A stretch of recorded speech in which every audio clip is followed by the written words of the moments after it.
uwe na-agụpụta ihe dị iche iche. Ude Chineke si eme onye ogbenye ọhụrụ, onye nwere ego, onye agụrụ na-agụ riju afọ, nwaanyị akpa nwa ya tachiri atachi, ọhụrụ onye chi ụmụ 7. Ihe dị iche iche nke ọ na-agụpụta.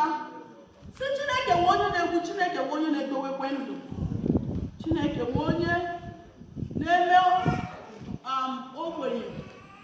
O nwere ka esi tinye ebe a na-atụfu ahịhịa ka o mere onye nwe ogbenye nwere. yes.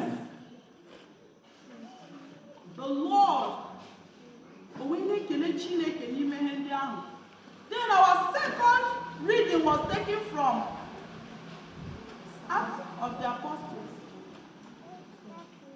Anyị agụọ ote Pita, ndị iro ya, ndị na-achọghọ ka okwu Chineke, ndị iro Chineke ka m na-akpọ ya, ọhụrụ ndị iro Pita, because onye ọbụla na-achọghị Chineke ka ọ na-ama aka.